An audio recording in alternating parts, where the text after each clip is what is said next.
morning and thanks for joining us. I'm Veronica Brandon Miller and this is Goodwill, Minnesota's Tell Me Something Good, the show that shares the good that's happening in our community.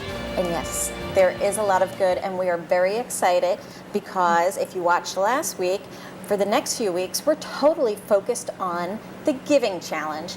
And if you don't know what the Giving Challenge is, it's a program started through the Community Foundation of Sarasota County. And it allows people who want to donate to local charities to really understand what they're about. And it is that time. So September 20th through the 21st, you're able to, yes, make a donation, but also have your dollars matched. And if you see on the screen, Cool Today and Good News Pest Solutions are supporting Goodwill, Minnesota and our wonderful partners from the Florida Center of Early Childhood with a match up to $10,000. So the next few shows, we're going to focus on why you should support us. And today, we are very excited to have Michelle Moreno back. Thank you so much, from the Florida Center for Early Childhood, and she's the Vice President of Marketing. And today's topics are going to be about healthy families and jobs. So why don't we get it started? We have, besides us wonderful people, two additional wonderful people. We have Debbie Keyso.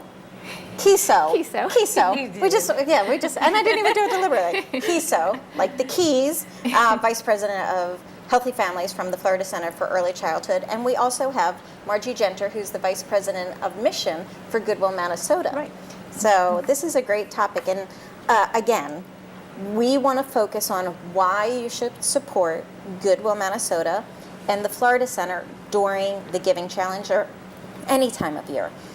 And today's topic, you decided to have Healthy Families is going to be, Debbie's going to share a little bit about Healthy Families, Sarasota, and all the wonderful work that they do in Sarasota, DeSoto, Hardy, and Charlotte counties. Wow, you have a great reach. We absolutely do. So tell us about it. Okay. Well, the Florida Center became the lead agency for Healthy Families back in 1998. So we've been running this program for a very long time. We were actually one of the first 6 pilot programs in the state. And then the following year, the legislators in Florida decided to fund it statewide. So currently, there's actually a Healthy Families program in every county in Florida. So what is Healthy Families? That's a great question. Healthy Families is a national model. It's a voluntary home visiting program, and it's designed to prevent child abuse and neglect in families who are identified as having multiple risk factors that are related to child maltreatment. So we get involved really early with families because we're a prevention program. So there's an initial assessment that's done with families to determine their eligibility, because not all families need a program like Healthy Families. But as you all know, parenting is the most difficult job you will ever have. It's also the most important job you'll ever have. And while it can be incredible and wonderful and rewarding, it can also be very stressful and very frustrating, even in the best of circumstances. The families that we work with don't always have the best of circumstances. Often the families that we work with had very kind of troubling childhoods. They experienced a lot of trauma when they were children. They might not have had the best role models themselves. So now they find themselves having a baby and they may not quite know how to be the best parent that they can be. So we begin by doing an assessment on families, and if they're eligible, then we can offer them our home visiting program. The nice thing about Healthy Families, we follow a national model, the Healthy Families America model. So it's evidence-based. We undergo a very strict credentialing process to be a Healthy Families program, but it's not a cookie cutter program. So we don't go in and do the exact same thing with each family. We tailor it to each family's individual needs and to what the risk factors might be in their home, and also to what the strengths are. And that's really the nice thing about the model, is we're very strength-based. So we go in and we recognize kind of where a family is, and we ask a lot of questions. We get a lot of information to find out what their own childhood experience was like, so that we can kind of start from there and build on the strengths that they have. We work really intensely with families. Everything that we do is in their home, so it's convenient for them. We schedule at a time when they're home from work or when the dad can be there. We try to get dads involved as often as we can. We're there weekly working with families, and we can stay involved until the child turns 5. So we're also very long term. And we do a lot of things with each family. We have a lot of different things that we focus on with them. So we are able to provide information on everything they need to know about how to raise this child, starting from the time they're pregnant. So while they're pregnant, we're bringing information on the importance of prenatal care and the importance of reading to their baby from that time, even when they're pregnant, the dangerous effects of smoking and substance use during pregnancy. And then once they have their baby, we're bringing information on how to care for that infant. We talk a lot about safety, so we focus on safe sleep. Parents get lots of conflicting messages about the safest way to put their baby to sleep at night. So we focus on a lot of safety topics, especially in that child's first year. We do developmental screenings on the children, so that because we recognize the importance of children being developmentally ready to start kindergarten, and that's kind of our primary goal, one of our goals. We're in that home for 5 years, so we want to make sure at the end of that 5-year period that child's ready for school. So we do developmental screenings on each child. We also do screenings on the moms to look at things like maternal depression, so that we can offer counseling, therapeutic services for those moms who might need a little bit more than what we can provide. We also work on goal setting with families, which is a really important part of what we do. Many of the families we work with are struggling financially, and they're kind of in survivor mode. They're just trying to get through that day, that week, trying to, just really survive. And so oftentimes they don't think about what do I want my life to look like in a year or in 5 years. So one of the things that our staff can do is work with them on helping them to identify some goals that they might have, some things that they might want to do. We can ask them, well, where do you see your life in a year, and how do you get to that point? Mm-hmm. So we also work on goal setting and helping that family also ultimately become more self-sufficient as well. So is it court ordered? No, and that's another great thing about the program. We cannot be court ordered. It's completely voluntary. So the families have to join our program because they want to, not because somebody's telling them that they have to. Because So it's all prevention. It's absolutely prevention, and it removes that stigma. Okay. They're joining the program because they recognize that they could use some more support, they can use some more help. And like I said, many of the families have had just a lot of negative experiences in their past, especially in their childhood. They might have been abused themselves Sure. as children. They might have come from a home where there was substance use or domestic violence. And this is all they know. It's all they know. And we parent how we were parented.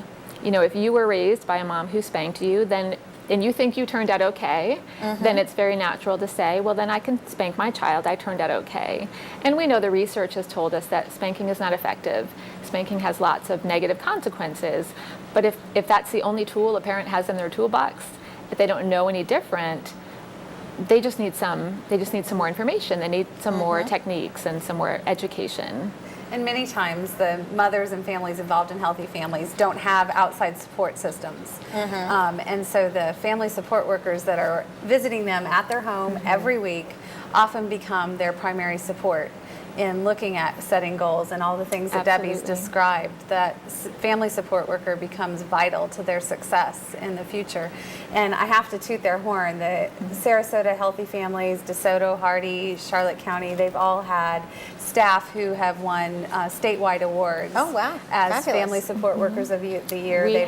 We have amazing staff. Absolutely, it's a tough job. They do it because they have the biggest hearts and because they want to help families. They recognize the importance of this early, prevention that we're doing, because it all starts, those first 3 years of a child's life are so critical. And if we can help a family, parents really bond and attach to their child, and if we can help them to understand child development, then we can really prevent a lot of those tragic stories that you hear in the news. When you hear a story about a toddler who was beaten or killed because they had a toilet training accident, well, that parent may not have understood that 16-month-old was not physically, socially, emotionally ready to be toilet trained. So that's kind of where we come in, because we can help a parent understand where their child should be at certain ages so that they don't have those unrealistic expectations. What's the likelihood? And I'm the vice chair for Child Protection Center, and I know we don't go into the home, so Right. having an organization like the Florida Center is so important for collaboration, which I do want to bring up, because if you're going to donate to an organization, make sure they're not duplicating services. So it's really important, like I said, to find out exactly where your money is going, because you're investing in an organization. So working with the Florida Center, the people, how do they know about you? And that's the question one. And question two is, I mean, who's to say, like, okay, well, I had a lousy childhood, you know, we need somebody. You know, like, Right. I'm just curious. Sure. And to answer your first question, every woman on her first prenatal medical appointment is asked to fill out a screen. And as long as she's given permission for that screen to be shared with us, then we get a copy of that screen. So we have assessment workers within our program. We have 3 staff who do this. They'll call and they'll just offer to come on out and talk to that family about services in the community for families expecting a baby. Free. Absolutely free. Okay. And so, surprisingly, over 90% of families say, sure, come on out and have a conversation. And then through that conversation, we determine if they're eligible for our program. And if they are, great, we invite them. And if not, then we will connect them with other services in the community, so that we're making sure they at least have something that they can, that can be of value to their family. And then your second question was about, well, who's to say? And just because somebody was abused as a child certainly does not mean that they're going to become abusive themselves. Absolutely.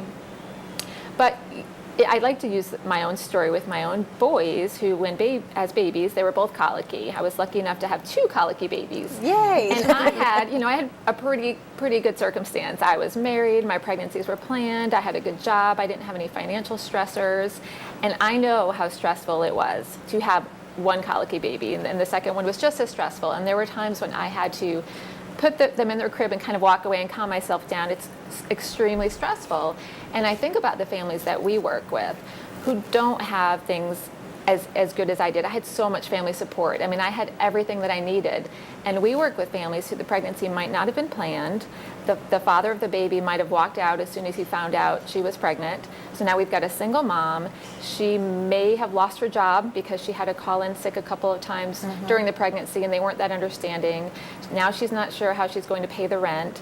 She doesn't have family support, like Michelle said. Her mom might be a drug addict, and so she can't call grandma for support. And so now she's all alone with this colicky baby in this very stressful situation. And you can understand how that mom, in a very stressful situation with really no coping mechanisms, might end up shaking that baby or abusing that baby or neglecting that baby. Because they need some support and they need some education and some information. So I think I always give a lot of credit to the families that we serve, because we are asking them to kind of make a commitment. They're letting us, we're strangers, into their home. They're inviting us into their home for an hour or so every week, and it's a commitment, but they're doing it because they want to be good parents. They want to learn everything that they can about how. A lot of them will say, I don't want my child to be raised the same way that I was. I don't want my child to live in the same situation that I did. I want better for them. But they don't know how to get to that point. So they're inviting us in, hoping that we can help them get to that point. Wow. And how many children have you helped since you started this program? Oh boy, since we started, it's thousands and thousands. We are contracted with all of our programs in Sarasota, Charlotte, DeSoto, and Hardy. We're contracted to serve about 700 families per year, but it's thousands over the years since we've been implemented. So all those lives you saved. So that is so important. And it's such a great program. So do you want to talk more about why you should support? Absolutely. The programs have a 96 to 97% success rate of absolutely 0 child abuse or neglect reports. Perfect. And so you know that in addition to that statistics, they're under Debbie's amazing leadership, they continue to win awards also as a program for meeting their goals, for providing the services to families in need. So you can rest assured that your investment is being used wisely, and that families are really getting help to help them meet their goals. Excellent. And you talked about something really important. When there is stress in the family, I mean, this is when families fall apart. So at Goodwill, we have a program to make sure that, to have food on the table and a roof over your head, you need a stable job. And a lot of people are chronically unemployed or unemployable. Margie, Yes. what could they do? Don't you like that? That was like a great very segue. smooth It's segue. a very good Okay. segue. So Goodwill Industries operates 9 different job connection offices throughout our 4-county area. And our 4-county area is Manatee, Sarasota, Hardee, and DeSoto. And that's a program for folks who are looking for employment and they need help with that. Nobody ever gets good at looking for a job. Last year, we served 1,200 job seekers. We placed 961, and the average wage was about $10.20 per hour. So a lot of people think, well, maybe that's where I go if I want to get a job at Goodwill. And you should come to the Job Connection if you'd like to get a job at Goodwill. But another little fact that folks don't know is that 20% of the people we place end up working at Goodwill because that's where they'd like to work. The other 80% are with other employers spread throughout the community. So whatever that job seeker comes in with in terms of a vocational objective, that's the type of employment we're going to help them with. So when they walk through the door, what's the first thing the Job Connection does? Well, we're going to sit down and have a conversation, and we're interested in knowing what are their goals, what would they like to do, do they know what they'd like to do. We meet a lot of people who just aren't sure, so we have some tools and assessments we can use to help someone select a vocational objective. You really need to narrow that down. You can't be looking for jobs and saying, I'll do anything. Yeah. We always, yes. Because that's when you find out, no, you can't. That's right. That's right. Anything really, is yeah. not a good vocational objective. So we tell our job seekers we'd like them to get a little more specific, and if they need help with that, we've got great assessment tools that we can use. So we have that conversation, and we find out what the barriers are. We have similar goals to the Florida Center. We're trying to help families be self-sufficient too. So we want them to find a job where they're going to stay and where they're going to grow, because we're interested in people climbing that career ladder, making more money, and being successful at work. So we'll help them figure out what the barriers are. We'll help them remove those barriers. So maybe they're not very good with their digital literacy skills and it's difficult for them to look for employment on the computer. We can help them with that. We'll sit right next to them. Maybe their interview doesn't always go well because their interview skills need some polishing. We can help with that too. Maybe they don't have a resume. Maybe they just need job leads. Maybe they just need a cheerleader. So when you're looking for work, you have to hear no a few times, right? And that can be very discouraging when you're trying hard to find employment. So we'll be cheerleaders too. Whatever it takes to help that person find employment, that's what we do at the Job Connection. What if I don't speak English and I walk through your doors? Well, we do have bilingual Job Connection offices, and we'll be happy to help along those lines as well, because we know we live in a very diverse community and we want to be able to serve everyone. So just making sure everyone understands anybody can walk through our doors. Right. We have a very small admission criteria. You have to be unemployed or underemployed. And we want to talk to you. And if it turns out that you need support services that are more than what Goodwill provides, we have a really good cross-referral system with every other agency in the community. So we'll make sure that we're linking you with the right resources to get employment. Yeah, and we have so many success stories. We do. Last year there were 961 of them. Exactly. But I have one in mind that I wanted to tell you about. Can I tell you a story? Absolutely. So we had a young woman come in who had actually had pretty good skills, but she wasn't getting any callbacks after the first interview. So we sat with her and sort of did a mock interview. Well, she'd had a lot of difficulty and stress, same type of stress that we were just talking about when you're a single parent and you're new to a community and finances are very tight because you're unemployed. So she was bringing a lot of drama with her to the interview and probably disclosing a lot more stuff to that employer than she needed to. Have you seen that before too? Yes. Yes. So we practiced interviewing and we helped her figure out what's appropriate to share with an employer and what do they just not need to know. So the next interview she got, she nailed, and she was now has a very good job with a very good wage, and it was just a little brush up on those interview skills. We also meet maybe older workers that don't feel comfortable with their digital literacy skills. Veronica, do you remember how you got your first job? I circled it in the paper. Circle it in the paper. I remember seeing it. I remember circling it. I'm like, that's the one I want. That might not happen Yeah, anymore. no. Today, you really need to be able to apply for employment online. And we meet so many people that they just don't feel comfortable doing that. So, so there's been many opportunities for us to sit next to someone and say, this is how you upload your resume. This is how you download an application. For many people, we're setting up an email address for them because they don't have that. So again, whatever service someone needs to be successful in their job search, that's what we want to do. That is perfect because, like you said, we want families to be self-sufficient, and because if you don't have that stable job, you're going to go hungry and you're going to go homeless. Right, and you're not going to keep the job, and that's going to be one more thing to make you feel discouraged, one more defeat, and that is not what we want for our job seekers. We want them to have success. Yeah, and you know that gunner who was a gunner in the Army, how can you translate that to civilian work? Well, so we have an entire team that works with veterans and an amazing veterans program.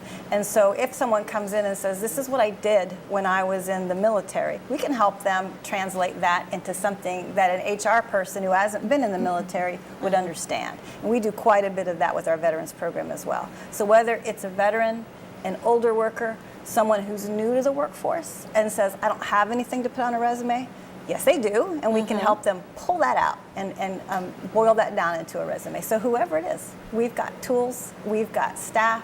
It's a very friendly, warm place. You'll feel comfortable when you come, and we're happy to help people get that first job or get that next job, whatever it is. And how much does someone pay? Well, that's a really good question. It's a free service that's available to the community. It is free. It's paid for by the sale of donated goods. But it costs us because we're providing that office space and we're providing the staff. So we're anxious to participate in that giving challenge so that we can help fund more placements. Exactly. And back to the giving challenge, it is an important time of year, but I highly encourage everyone, if there is an organization that you're really interested in go on givingchallenge.org and look up their organization, and you'll be able to see the 990s, which is our tax information, because you really want to know how much is going towards the services.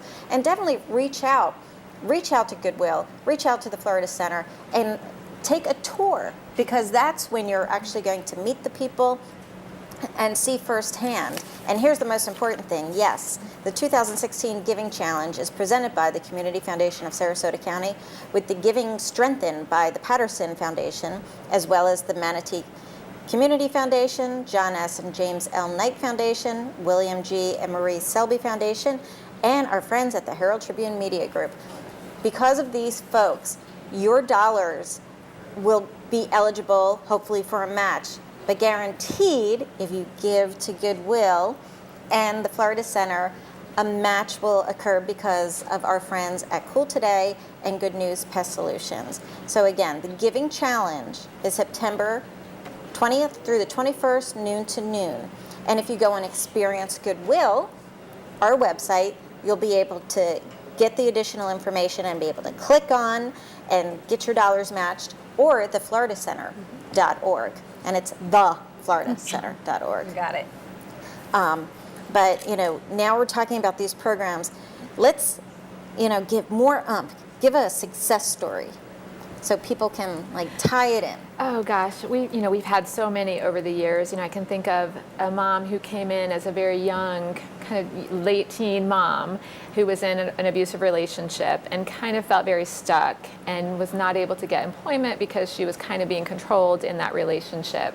And through the support that she received from her family support worker and connecting her to services through Spark for domestic violence and counseling, she was able to make that really difficult decision that she had to end that relationship in order to really be the best person she could be, let alone the best parent she could be. She was not able to be the parent she wanted to be while she was in that relationship. And she knew that she didn't want her daughter to be exposed to that kind of violence. And that was not easy for her, and it took a long time, but by the time she completed our program, she had left that relationship, she had gone to school, she had gotten a good job where she could provide for her daughter, and she felt good about herself. She felt, her self-esteem had improved tremendously. So now she has that whole new life, and An she needed that entirely new life. champion, that support system. And like you talked about being a cheerleader, and sometimes that's what we are. Michelle talked about, we might be the only person who is visiting them or who's in their life who is a positive support.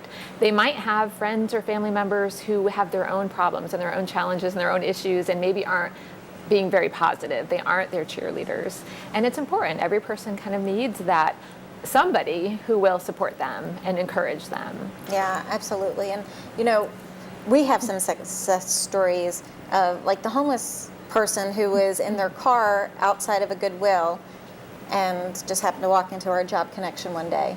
And we can help people who are homeless. We know all the resources where they can get what they need, maybe a place to stay, maybe a shower, maybe clean clothes, and then we're going to link them with those resources, but then we're going to begin working with them on job search immediately. So a recent story, we had a single mom with 3 children, and what made her motivated to come to the Job Connection was her oldest son's birthday. And there was no money for presents. There was no money for a cake. There was nothing. And she said, I have to change this. So this mom had no transportation, had a history of felony offense, and so employers were not anxious. They weren't knocking Very on her door. difficult. But we were able to work with her so that she presented herself in the very best light. We helped her strengthen those interviewing skills. And this particular woman actually ended up getting a job at Goodwill because Goodwill's a second chance employer. So now, when it's birthday time, those kids always have a few presents and always have some birthday cake. So Jeez, that almost gave a tear. But it's so important. And again, I highly encourage you to come out for a tour because what you're going to see is the faces. And I know last week we talked about the children, that you're really changing lives. You're investing your money. Come out and see exactly the services that both of our organizations are providing and how, and I'm going to use our mission, but it's across the board right now. We're saving lives. Goodwill changes lives through the power of work. At the Florida Center is empowering families to have a healthy future. So again, I'm going to encourage everyone to consider making a donation on our behalf for the Giving Challenge or any time of year. So. absolutely. Anyway, again, go to experiencegoodwill.org or thefloridacenter.org, and all our information is up there. Contact Michelle or myself.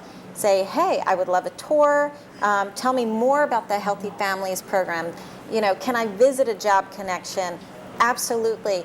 And knowledge is power. So we just gave you the power to know more about us. And I hope you will share this with others. And thank you so much for sharing your Sunday with us. And we look forward to seeing you next week on Goodwill, Minnesota's Tell Me Something Good. Enjoy the rest of your Sunday.